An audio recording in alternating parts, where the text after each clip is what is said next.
back for Charlie. Forward, draw the sword. Forward, up and running. Hello there everyone, and welcome back to Empire Total War 2 with this Scottish campaign. So, as it is right now, I'm looking for decisive actions, and while I could fight here and take this from the enemy, there's so many like reinforcements, and I figure that's not a good battle. We're still weak here, so I'm not just ready to pursue this army as of yet.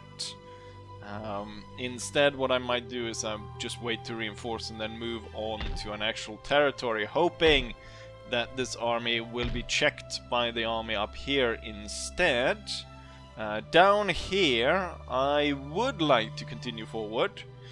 However, I would most likely be intercepted by the smaller forces here, and as we can see, there's quite a lot of artillery if we go to this army right here.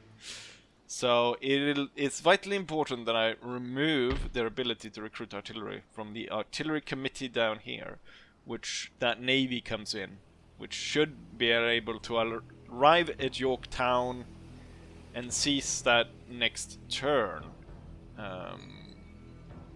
Also, I managed to get a spy down here just to check. It's all military buildings everywhere. But I feel like we've definitely sort of more on a winning turn right now than we were before, where we sort of almost desperately had to cling on with our teeth stuck into the mountainside there, somewhere around Philadelphia, to kind of keep that province. So I'm hoping that we'll turn this around. Instead, for today, what I thought we'd go ahead and do is we'd start with Newfoundland, and then I thought, when we're looking at Europe, that why am I so worried about the revolts? Why am I so worried about the revolts that will occur?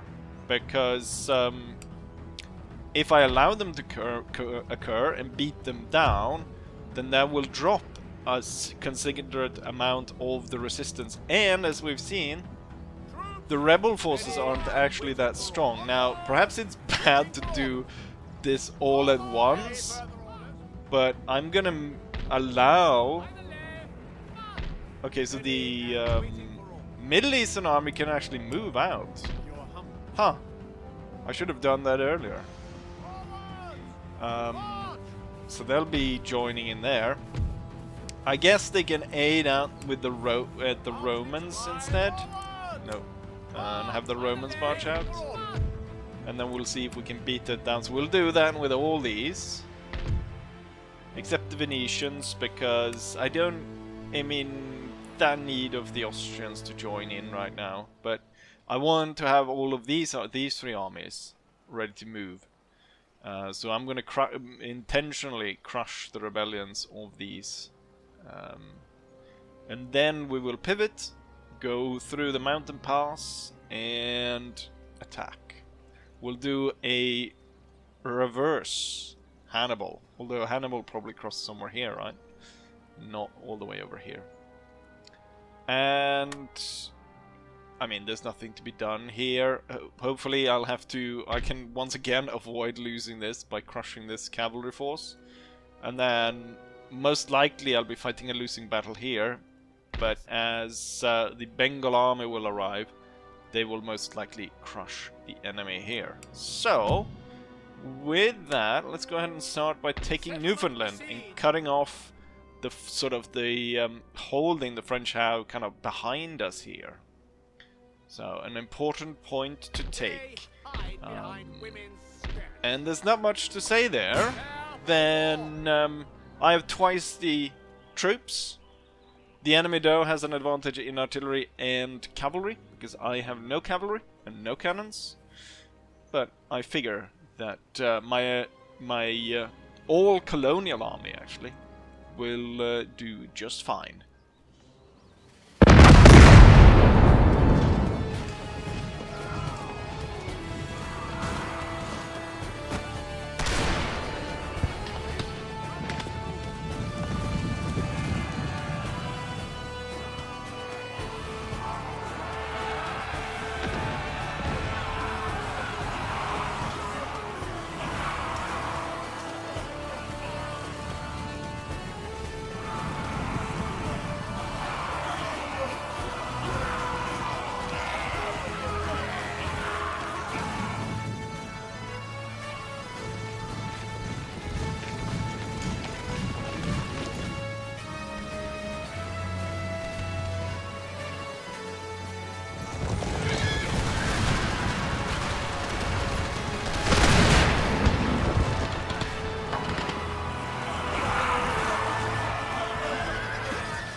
we're at the very end of the battle.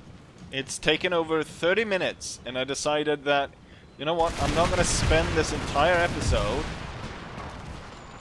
dedicated to this one little battle over this one little shitty island. This is probably the best, though, right, what's gone on here so far. We took out 50 men, and so far the enemy has not even responded to my fire. I have been doing this against single regiments for a number of areas, because they spread out their units all over. But there will be a lot of content for like post-battle, like I usually do.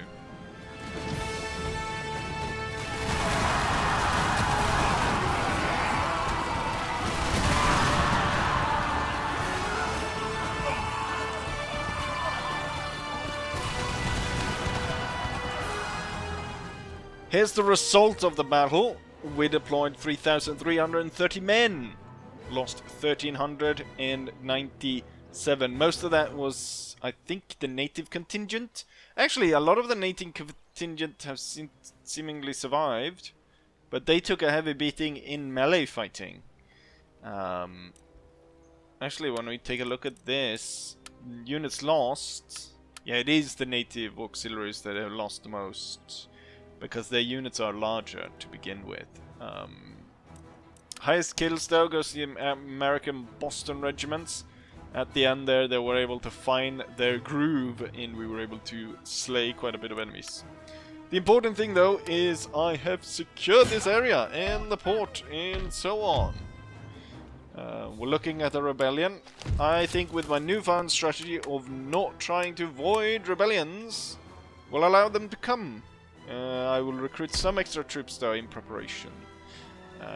And then since the island is fully built out here, the French church should be burnt down, and then the farm should also actually be burnt down, and we'll build the pottery, because pottery is where we can make a load of money. Right, with that, I don't think there's any French navy close by, so I might as well send the fleet out to go ahead and attack their raid, or raid their trade lanes there. Right, with that we'll end turn.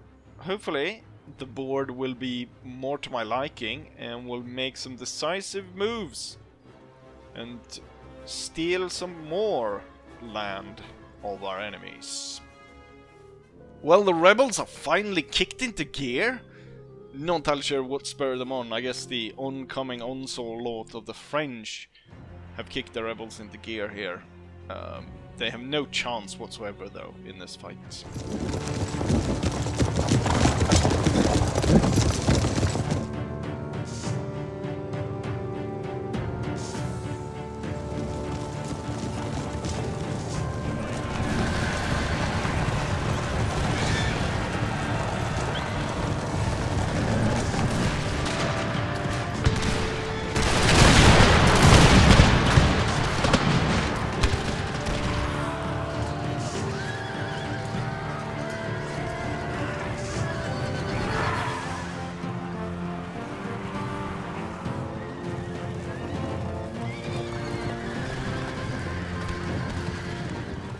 And here's the result of the battle. No surprise, I was able to dig in and defend pretty darn hard.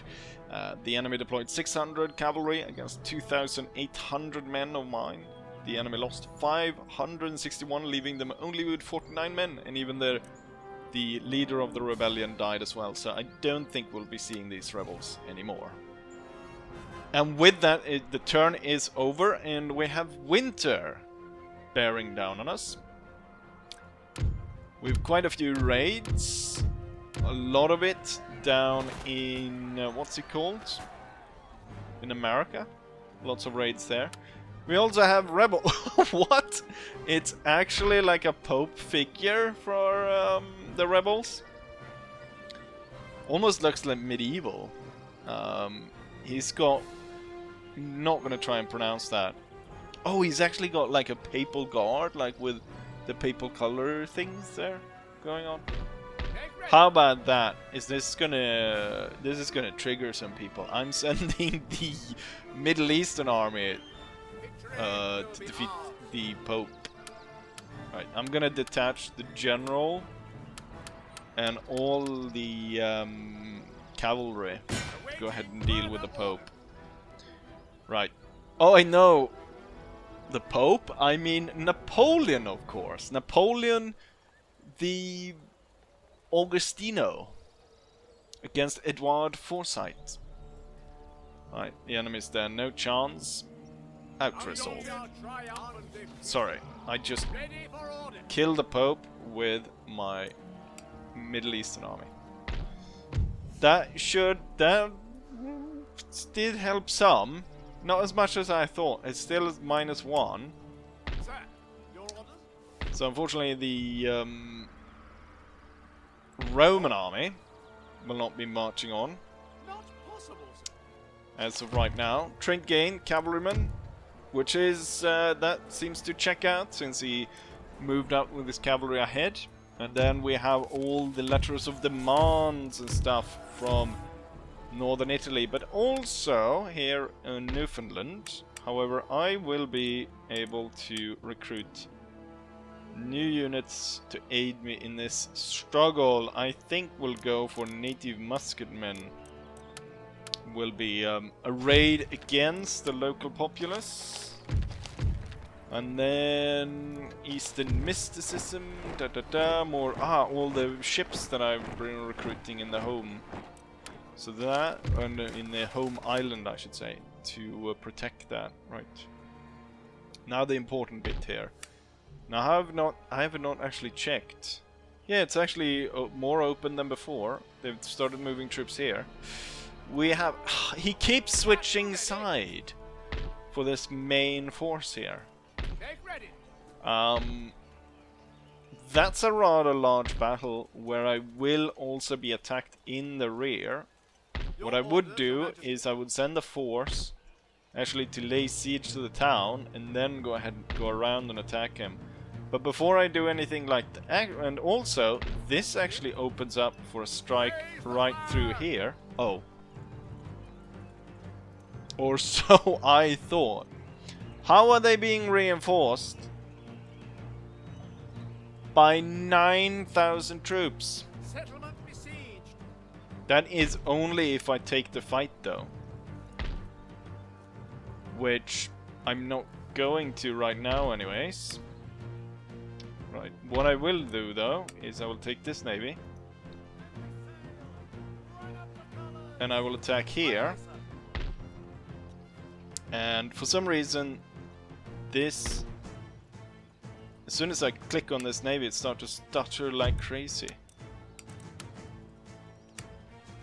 And I'll bring this force out.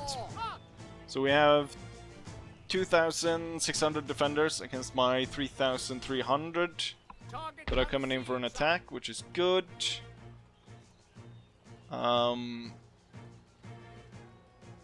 Right, and then about that fight. The thing is, I am worried that if I move up troops here, it will trigger a fight. And I'm more interested to start with this fight, and then to be able to do this one, perhaps I should end the siege, and then after this unit has actually fought this battle, it should come up, and as it comes down from the south, it should actually be able to attack this and take this without triggering the nearby units, perhaps.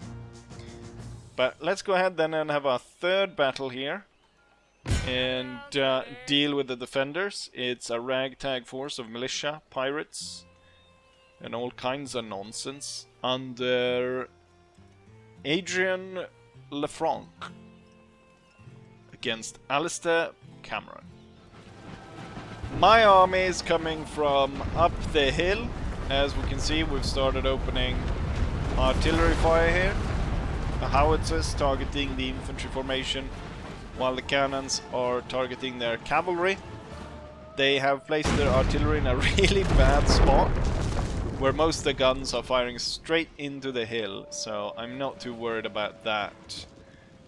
With that though, their cavalry is actually coming very close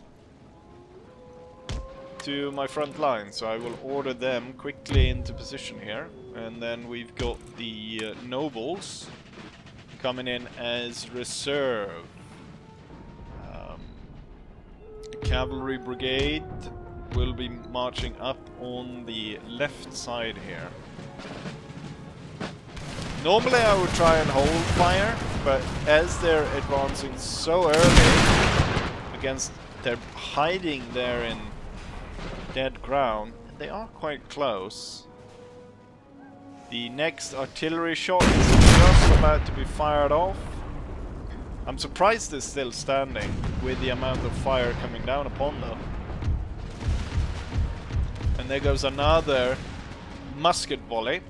I will take the time to have the main line reloaded before we start to march on the rest of the enemy.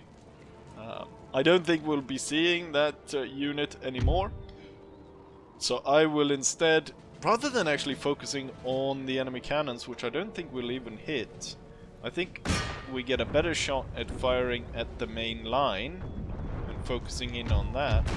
What I will go ahead and do though, before the main fight here, is I will extend the line and I will order my men to gain ground here, as it does slope upwards a little bit here. And then once in line, my troops will go ahead and return fire on the enemy. Oh, look at that. The enemy cavalry is moving in. I move to face them. Also at this point, because the enemy is so close, I am going to switch where they're firing, and I'm going to set a specific target for the howitzer here in the back. Also I'm ordering these guys to speed up a little bit, because otherwise they are going to get fired upon by this unit right here. The colonial dragoons were activated by the fact that I'm aiming for their artillery, so they're coming up here.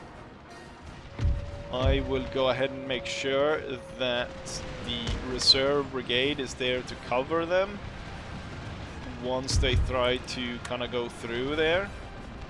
Meanwhile, my heavy cuirassiers have broken the enemy, and they should present themselves here, ready to charge down the enemy.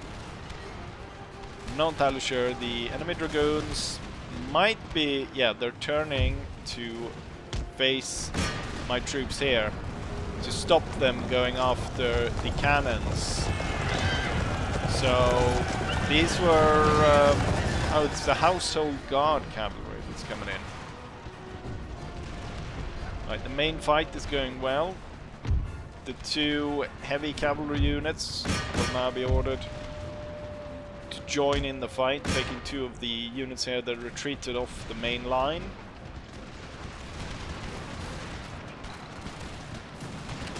I'm surprised the enemy has better ground, it must be said, because how has this unit been able to survive like that under such withering fire? When these two left the front line though, this poor unit was absolutely cut to pieces. Oh, and as we actually got stuck on this, I am very surprised that the household cavalry is actually struggling to fight that enemy unit there, and they haven't just immediately evaporated the enemy cavalry unit. I'm gonna order these units up to get a flanking position on this guy, and then we'll be ordering this entire line up as well to deal with that. It's just a colonial dragoon which somehow has gotten my household cavalry all bunched up like that. Now, I did order my cannons to fire on these, but I think that might be a little bit dangerous, because now the shot's going to bounce into that. Regular cannons fire that way, howitzers fire at this. Heavy cavalry going in there. Heavy cavalry falling back here. As to not be caught in the howitzers aim.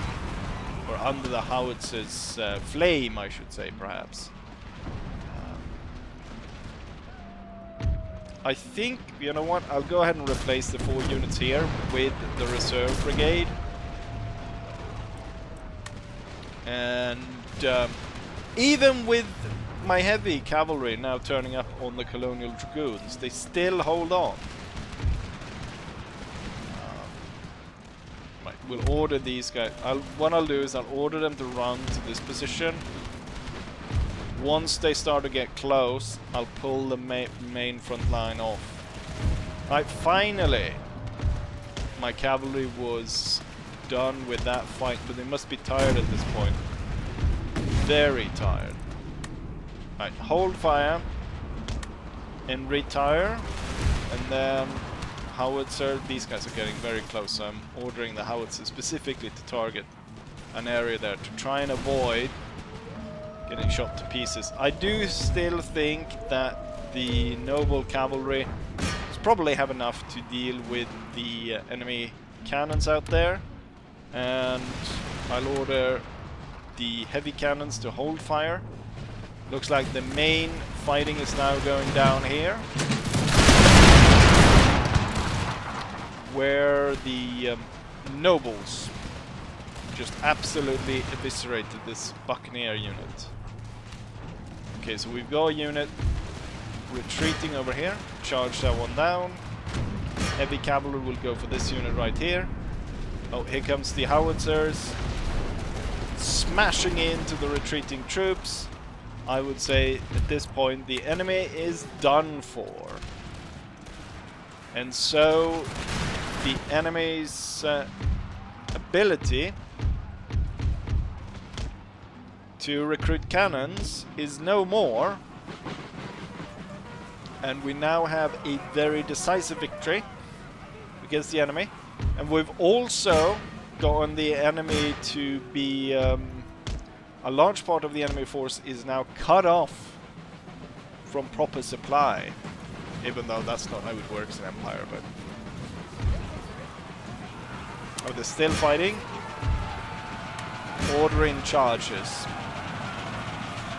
That should break them.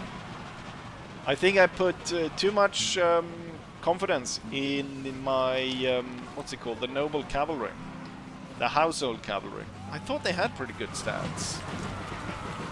But also, their charge there was, did caught them at a very awkward angle, I should say. What unit remains? Why is the fight not over? Oh, there. I will order every cannon to target these poor natives stuck here in the town. We're gonna about to see cannons cut them asunder. Or more likely actually to break down the town.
As the result of the fight, we deployed 3,300 men against 2,600.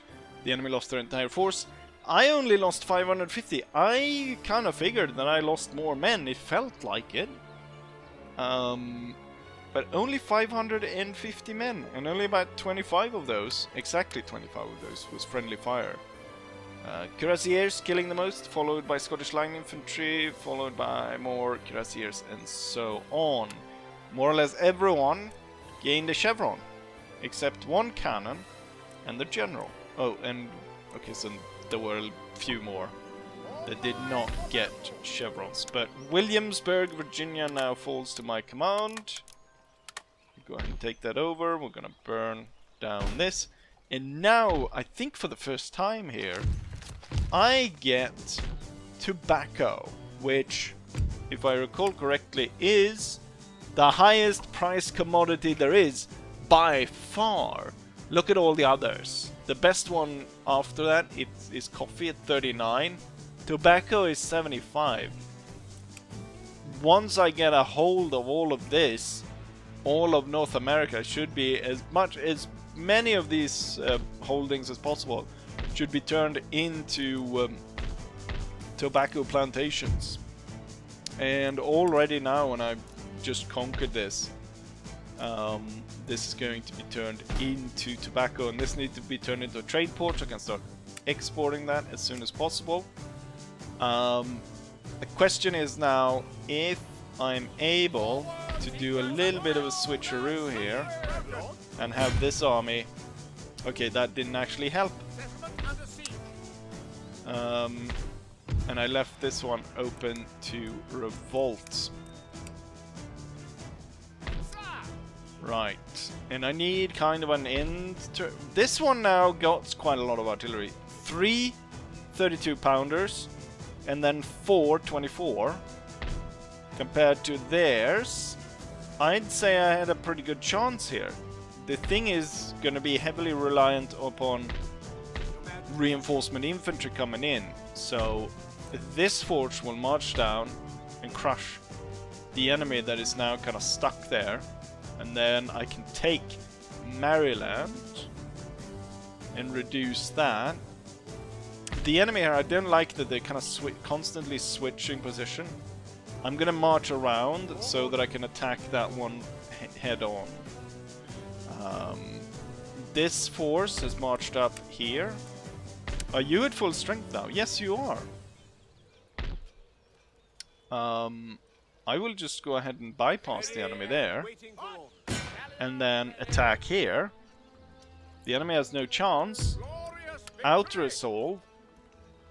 And we just took Niagara. Wonderful. There's a lot of churches here that will be burnt down. And suddenly the enemy is starting to lose a lot of territory. And a lot of the troops here find themselves sort of behind enemy lines now. In terms of at least that I control the main province in the area. So it's definitely taken a turn to aid me in this struggle. But the Spanish, we haven't fought the Spanish as much as of yet. We mostly fought the French. And the Spanish have a lot of forces still here. But it looks like it's going really well here against the French. And I wonder if this is going to put even more, stoke the flames of revolution here even more. Wariness is 15. The French are losing hard here.